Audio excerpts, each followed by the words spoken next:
arah depan, tapi dia juga akan memberikan satu kesan 3 dimensi. Ya. Dan untuk ini bonsai itu barang 3 dimensi tapi dinikmati secara 2 dimensi.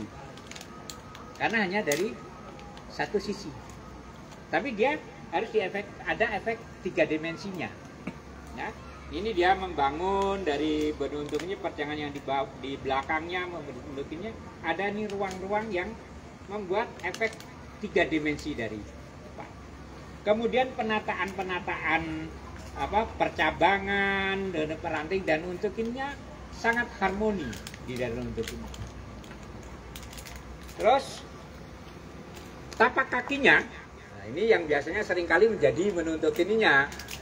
Kakinya kok enggak mencengkram gitu ya. Nah, bentuk lekuk-lekuk yang ini dengan adanya tonjolan-tonjolan ini justru ada, tapi tonjolan-tonjolan ini justru kelihatan kakinya itu kokoh, menyengkram, menarik dan ada tidak monoton. Ya. Kemudian sesuai dengan bentuk batangnya juga kaki-kakinya itu membentuk bentuk-bentuk yang harmoni dengan tasnya. Dan harmoni ini dilanjutkan sampai ke atas, sehingga saya melihat satu semacam alur yang tarian yang enak sampai di atas. Sementara pada non-sewu, pada bonsai-bonsai yang sudah jadi dan untuknya ada yang kelihatan cakep sekali, tetapi untuk bonsai yang jadi, saya mengatakan ini ada cacatnya karena ada potongan-potongan gergaji yang kelihatan. Mungkin sepintas orang tidak terlalu perhatian ya, tapi karena mata kami adalah mata juri yang harus melihat untuknya, ketika melihat barang jadi, cari apa lemahnya. Nah, ada untuknya. Kemudian ada yang sudah jadi cakep komposisinya, tetapi susunan komposisi ini perantingannya, daun-daunnya ini monoton, nggak ada, lihat sepintasnya enak, tapi ini monoton. Nah, itu menjadi minus di dalam untuk. Tapi totalnya kami tetap memberikan itu yang baik sekali. Nah, ketika kita mencari yang terbaik di antara yang baik-baik itu terus terang perjuangan yang panjang untuk ini, sehingga saya berani mengambil satu kontroversi. Kalau itu dikatakan kontroversi. Oh, ini belum jadi kok dikatakan the best in show. Nah, alasan saya karena adalah konsepsinya. Tepuk tangan. Mantap. Oke, itu sekitar itu dulu. Monggo kalau ada yang mungkin tidak apa-apa tidak sependapat dengan apa yang saya sampaikan, ada counter, dengan senang hati saya. Artinya kita akan sharing pengetahuan ya, yang itu sehingga mungkin kita akan menjadi sama-sama menjadi lebih pintar daripada sekarang.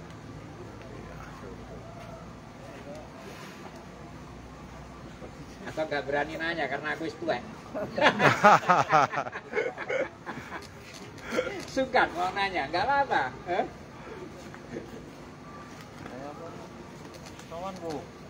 Oh, sih. Aku pendengar yang baik dulu. Pak, monggo Mas Febri.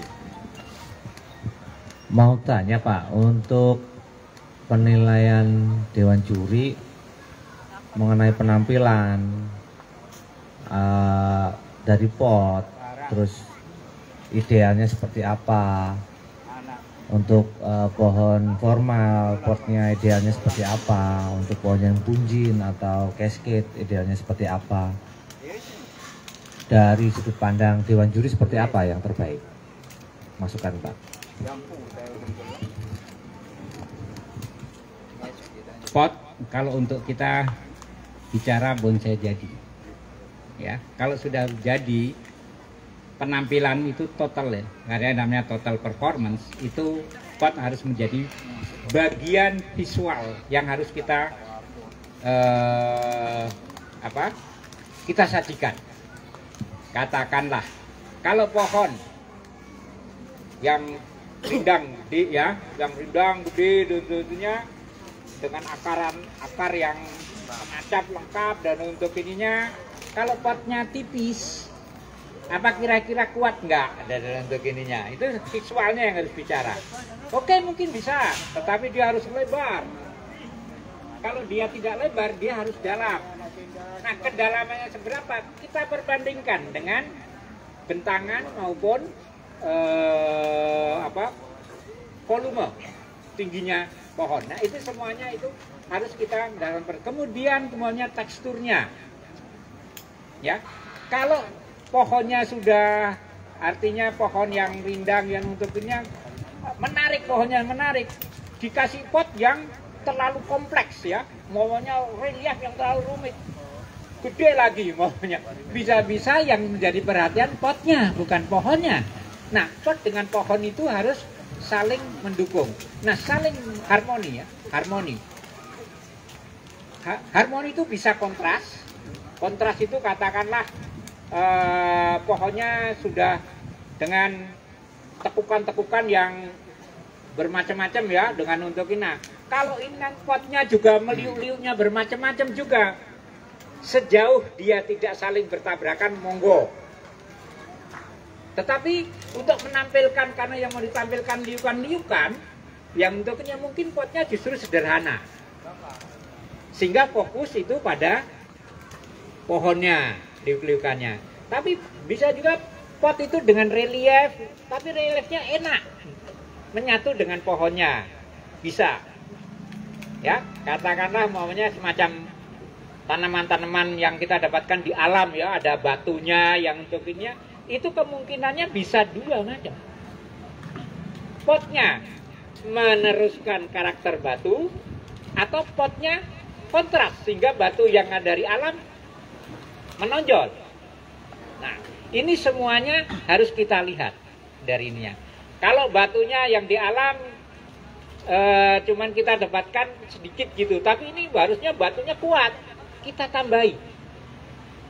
Nah, pot pun bisa kita jadikan sebagai semacam batu tempat nangkringnya si pohon. Jadi sebetulnya tidak ada sesuatu yang pasti harus gini gitu. Esensinya tetap ada harmoni. Dan itu bisa ditempuh dengan cara mengambil kontras ataupun yang sejenis. Nah, itu Mas jawabannya. Ya. Termasuk tadi ya, yang bunjin. Nah, bunjin ini kan biasanya kan bawahnya kurus-kurus ya. Nah, kalau potnya terlalu kompleks, gede, ya gak nyambung ya dalam untuknya itu. Nah, itu pot, dan itu kepekaan kita itu harus juga dilatih di dalam ketika kita potting. Makasih Pak. Siap? Nah, ada sedikit yang mungkin saya tambahkan. Kalau anda teman-teman itu senang dengan bonsai-bonsai yang mempunyai gerak, ya geraknya yang dinamis, itu yang perlu mendapatkan perhatian Anda ketika menentukan mana sudut pandang yang baik, itu jangan kemudian buru-buru mesti harus tak taruh begini. Cobalah pohon itu di bolak-balik dilihat dari berbagai macam kemungkinan. Karena satu pohon yang berdurian ini bisa terjadi berbagai kemungkinan. Carilah yang paling enak dilihat. Saya mendapatkan pengalaman ketika penjurian, ya, pohon ini lekuk-lekuk ini, tapi penempatannya, sudut pandangnya yang untuk ini, yang lekuk-lekukannya itu hilang. Karena kebiasaan orang tuh melihat bonsai itu pada untuk itu dari atas gini. Padahal untuk melihat bonsai itu harusnya begini. Iya, horizon. Jadi bukan begini. Begitupun juga kalau ngirim foto. Saya banyak teman-teman ngirim foto, Pak Gun ini gimana? Yang fotonya dari sini ya aku nggak bisa ngeliat.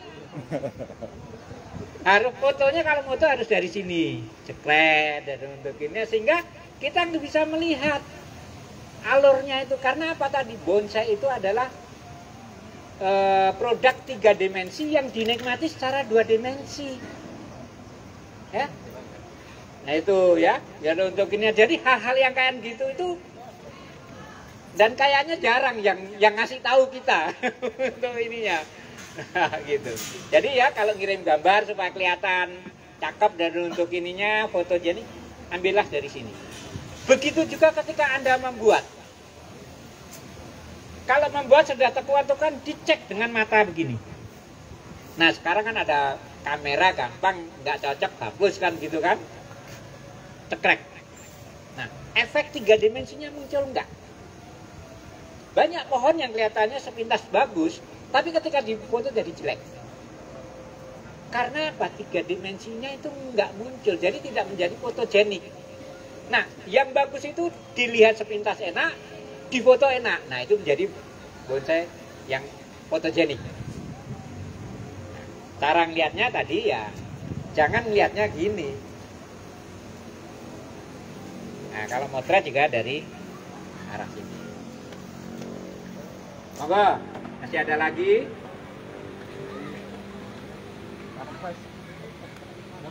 Ye, monggo Pak. Ayo. Assalamualaikum warahmatullahi wabarakatuh. Sekedar sharing aja nih Pak.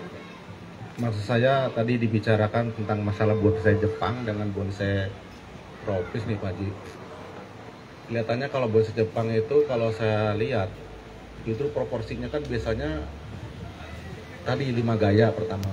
Kedua kali mungkin mainnya proporsi, skala.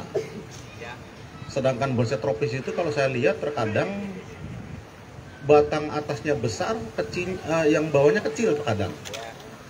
Nah ini melihatnya bagaimana Pak? Maksud saya dalam hal estetika di sini, apakah memang konsepnya lah yang kita tonjolkan, apakah memang kaidah itu tadi Pak?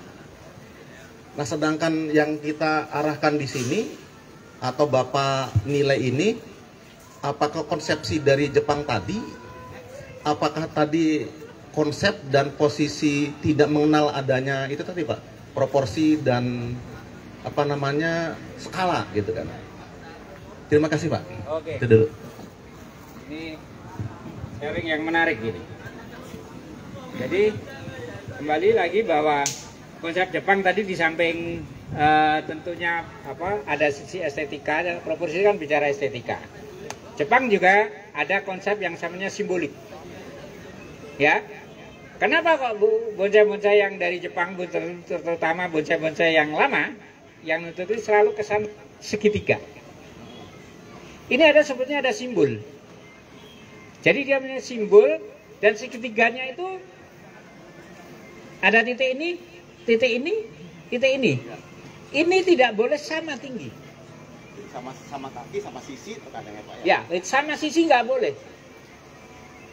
Harus ada yang ini kalau dilihat secara horizontal tadi, yang ujung sana lebih rendah daripada yang ada di sini.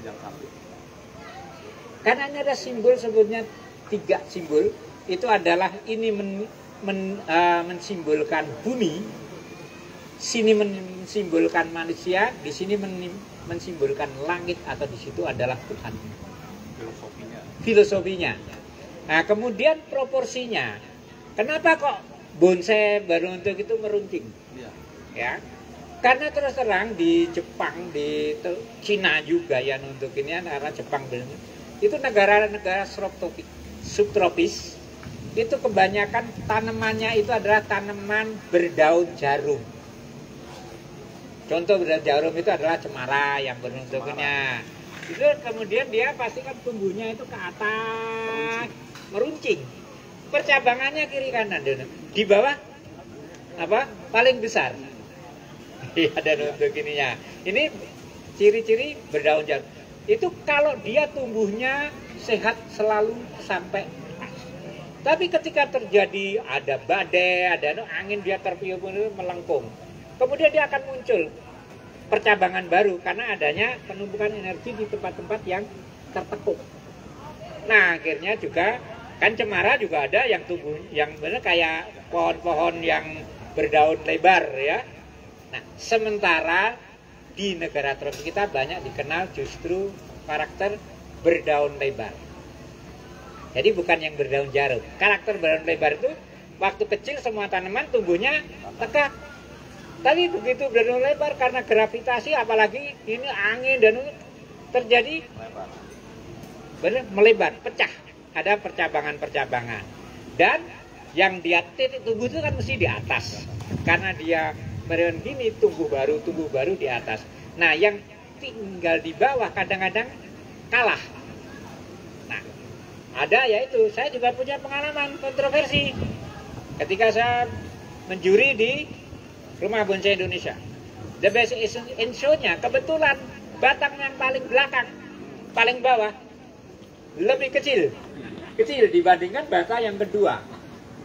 Nah, itu juga mendapatkan ada yang mengomentari dan untuk ini ya, tapi secara dia tadi saya untuk ini ya sampaikan secara keilmuan botanikal memungkinkan sejauh bahwa kecil ini perbandingannya kalau dia pendek ya batangnya kecil kan lebih, kalau ini gede lebih panjang kan logis proporsi kan. Nah, disitulah yang untuknya. Jadi sebetulnya kemudian juga kita kaji juga dengan persoalan iramanya, harmoni enggak. Kalau ini enak ditonton, why not? Karena tetap ini bicara seni. Jadi tidak lagi harus dogmatis. Paling bawah harus paling gede, paling panjang. Tidak mesti demikian. Nah, kalau yang membuat segitiga itu akibat dari konsepsi simbolik itu tadi, memang mengakibatkan ini harus paling panjang. Jadi ini sebetulnya bukan satu dogma, tetapi sebab akibat dari filosofinya, Pak. Nah, sementara konsep-konsep bonsai Cina agak berbeda. Cina itu mengambil jadi cukilan panorama di alam yang untuk dimasukkan ke dalam pot dalam skala kita melihat. Nah, sehingga style bonsai Cina momennya batang atas ya gede dan banyak, Pak. Artinya tetap penataannya indah. Iya, ya, fenomenanya ada di dalam itu. Jadi mau mengambil konsep Jepang monggo, mau ngambil konsep China monggo, mau konsep yang kita merasa ini kita kembangkan monggo. Sejauh itu tadi syaratnya kudu urip, kudu apik, indah. Nah, itu aja. Oke? Okay?